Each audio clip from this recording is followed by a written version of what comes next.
So our distributors typically carry about 10 boxes in a tricycle and go and sell. So each box will cost about 1,000 rupees.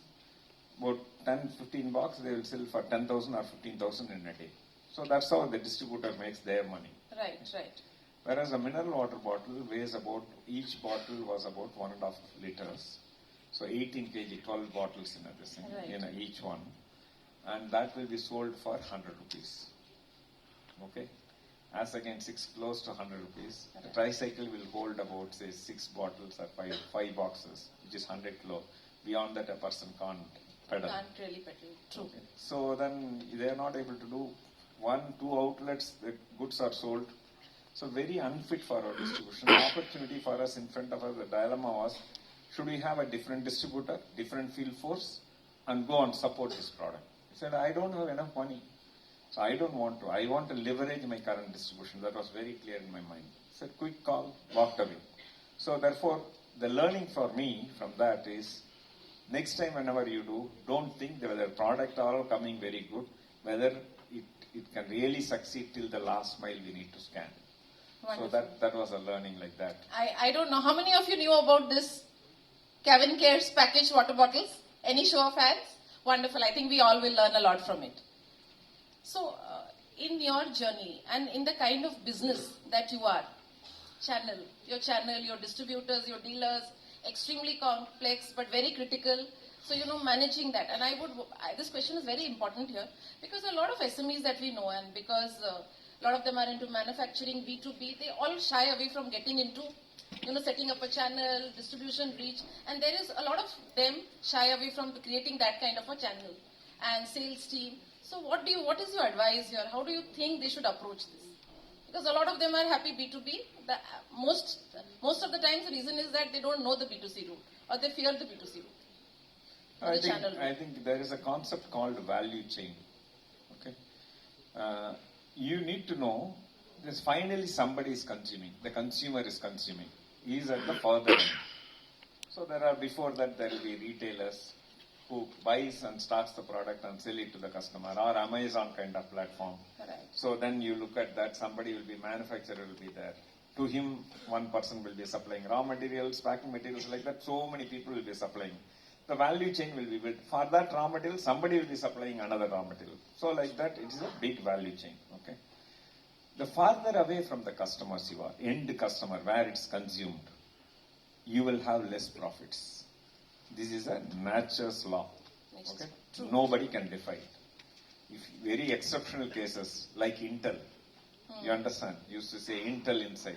People will say, oh, I want only Intel in my computer. Then they are able to sell. So like that, very rarely people have demonstrated such kind of things.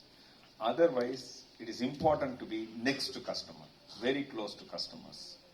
So that is when you make money. For example, it's a very important thing. So best is you become a retailer or a platform like Amazon, you make hell of a lot of money. Okay?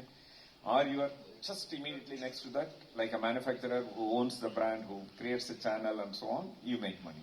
Right. But somebody the next level, then you say there are 10 people ready to supply the same raw material, same packing material. Here we supply a brand. People want, oh, I want that. There is a trust. I want only that brand. Therefore, we are able to command premium. We don't need to discount very often. So therefore, a consistency, consumption, all these things are predictable. Right. So therefore, what I would say is that from that angle, I would say B2B is good. I'm not telling D meaning B2B. Try to move the value curve. So there are successful businesses, if you very clearly look at, they adjacent profit pool, they gobble. They get into that. Okay? I manufacture this thing, finished goods of shampoo.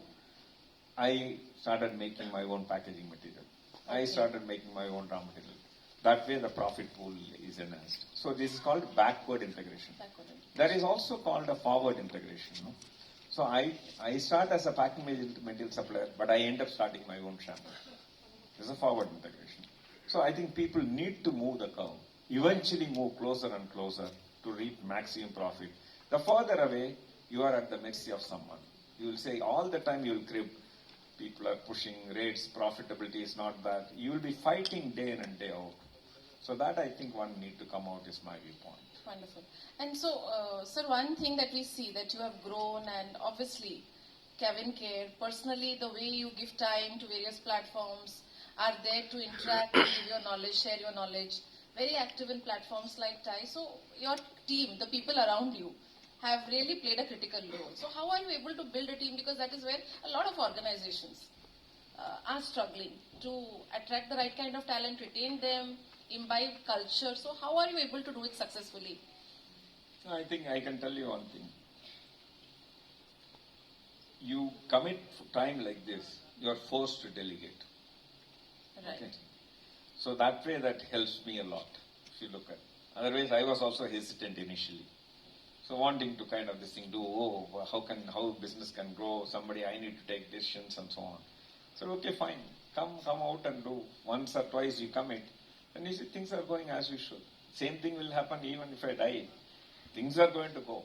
Nothing is going to stop. It's only our belief, thinking that, if I don't there, business will not move. But if you give delegation, if you delegate, people are ready to take calls. They'll do it. They'll do mistakes 1 or 2 times. So be it. Let them learn. But if you don't allow them to make mistakes, you want to make it every time right, you will not create a team. Right. One of the fundamental thing is allow people to make mistakes. It's okay to make mistakes. And that's a very important thing. Then people will not be afraid to take any calls.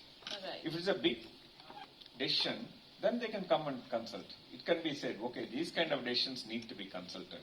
But smaller things, everything I need to, even kind of this thing, one step you move forward, you need to check with me kind of thing, things won't work.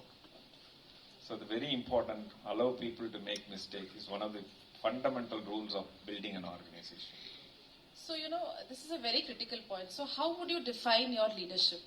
All of us, various leadership theories, we believe our personalities, what is right, times are changing. Now, everybody is talking a lot about quiet leadership, where you enable people to think, empower them to ask questions, and they finding their own solutions. So, how would you define, or what, according to you, is the leadership that we need in times like this? So, I would say there are two angles I will argue this question. One is I would like to treat my own teammates the way I would like to be treated if I were in their position.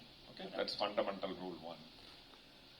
Having said that, I think my style is empowering, creating ownership in them. I will only look at, is this person demonstrating ownership? If I give that they are obsessed in wanting to do things. So if somebody is only looking at, okay, I am here, you said I will do, but somebody is very passionately doing. If somebody is passionate, I am relieved. My job is to inspire them. My job is to give them vision. My job is to guide them overall kind of thing. After that, they will start guiding me. These are opportunities and so on. So I think it's very important to understand, pick up the right people whom you can delegate. So there are 10 people, you will find 1 or 2 only like that, not many. Right. There are 100, you will find very rarely one. 10,000, you will say somebody very exceptionally passionate. I can say like our Akila. Yes. Okay? Yes. So those are very, very important things. You need to pick up, understand, okay? Then it's fine. I think you need to do your job. You can do much more better. And they would enjoy, people would enjoy that. Okay, I have enough freedom. I can keep moving kind of thing. They create, and they'll grow in confidence. Otherwise, what I say, every decision I make, everything I will do kind of thing. It doesn't work. It doesn't work as a team. You will not grow. So in the process, some mistakes will happen. So be it. It's fine. Have a discussion, very, very clear discussion. How can we avoid this? What is the learning out of that? It's okay to fail. So then they will get this confidence. Okay, I am not punished. Rather, I think it's fine. I think I have been taught as to how to come out of that. That's very important. True. So how you handle failure, if you are deeply disappointed for that, then you will not delegate. So this is a call you need to take. What will happen? You are earning about, say, 50 lakhs profit. You may lose a profit of 5 lakhs for the year. So be it. But it will push you to the next level. True. So I have my, what time, Urmila, you really need to tell me how much time we have? Yes, I think we should start taking questions and then we will bring, I think just last question from me before we also get questions from the audience and bring Ty in. Now that you are driving and the entire team led by Akila, fantastic work that you are creating, so much value. So what is that you have in mind? What is your vision for TIE? And how do you think platforms like this are enabling entrepreneurs